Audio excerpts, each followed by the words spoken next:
Welcome back, brothers and sisters. I'm Braden. This is Langley Outdoors Academy, and thank you for stopping by. All right, today's content is all about the NRA and the left's obsession with the NRA and how they equate the death, problems, bankruptcy, issue, restructuring of the NRA into the Second Amendment dying and translating it into weakness. They do this a lot. They overstep their bounds because they make incorrect assumptions, and we're going to dive into that. And I've got a few articles here to show you what they're thinking and how it's going to backfire. It's going to be great. So hang in there. We're going to get to it.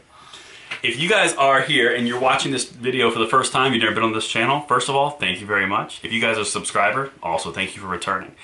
Collectively, guys, we are trying to get to 350,000 subscribers by June 1st. We are reinventing the gun world together, and we're making a really positive impact. If you want to join that party, help us get to 350,000, subscribe down below if we earn it. If we don't earn it, maybe we'll earn on the next one, but hopefully we'll see you on here. The other thing is, people have asked me the clothing that I'm wearing in these videos. I've put the link down below. It's an LA police gear. A lot of good stuff on there if you're looking for clothing. It's down there below the, right below the newsletter sign up for the free ammo links I send out. So both of those things are down there. We'd love to see you on both, either the newsletter or if you need some clothing. So that's that stuff. But now let's get to the content. So here's the thing. The NRA is the nation's oldest civil rights organization. Okay. The left. So the left, when they see the NRA, what they see is a collective group of people which are causing issues getting rid of the guns that they want to get rid of. So what do? They isolate the target, they identify the target, identify the target, isolate the target, destroy the target. Okay, Saul Alinsky.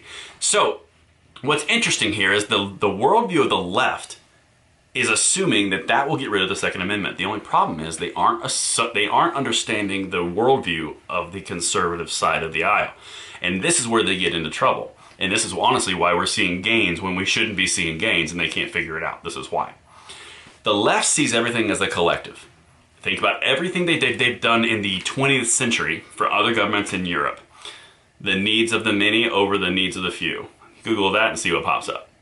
The collectivist issues that they've run across in Russia, China, occasionally Germany. Just saying, all of these areas run into issues, and they all have the same common thread of collectivism, but they all fall apart. And that's an interesting part of it. If you look to modern day now, identity politics, they put everyone in a bucket. Everything has to be at the centralized point that they can control groups of people by pillars of people, buckets of people. United Auto Workers, federal workers, labor unions, identity politics, all of these things, that's the way they think. And you can see it from the way they make the decisions and who they court when they're trying to get elected. Now you flip over to the right side. The right side always goes after the individual, the rugged individualism. And that's a trademark of what we do. That's a big part of our belief in the Second Amendment. That's a big part of the belief in the First Amendment. All of these things enable us to be rugged individuals and make the best choices for ourselves, for our families, to move forward. Okay? Now, the left looks at the NRA and says, they're weak, hit them now, the Second Amendment will be gone. They're assuming the power is here. The power is right here with us, and that's what we're seeing on a national level.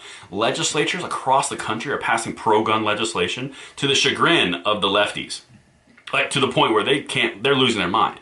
The left can't pass gun control in Washington without changing rules, and even then they're having trouble doing that.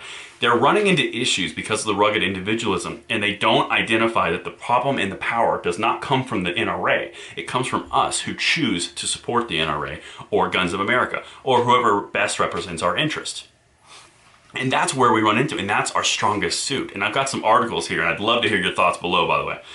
I've got some articles here I want to read this point, and I'm going to reinforce it, but here's what I'm thinking they're doing. The AP. John Feinblatt, president for Everytown for Gun Safety, pointed in particular to Democratic wins in the 2018 midterms while running openly for gun control as evidence the politics are changing. Democrats are in control of the White House and both chambers of Congress. The NRA is the weakest shape it's ever been, he said. It's becoming clear that gun safety laws aren't only good life-saving policies, they're good politics.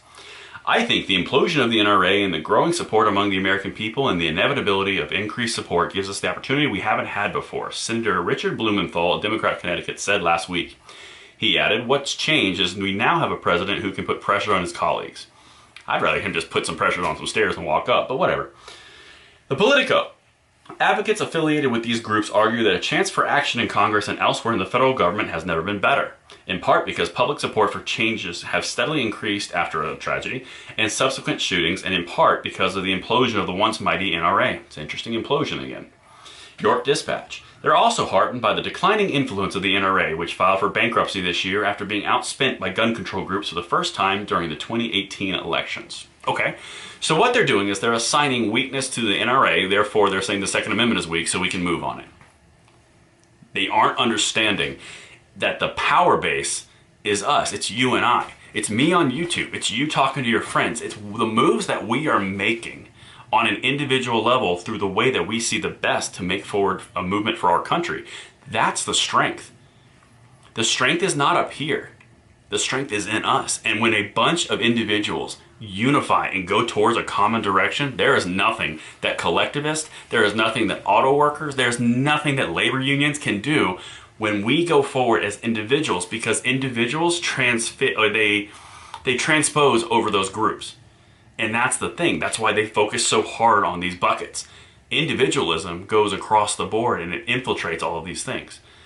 That's why we're seeing such a stride. That's why we're seeing positive motion. That's why you guys are making a huge impact.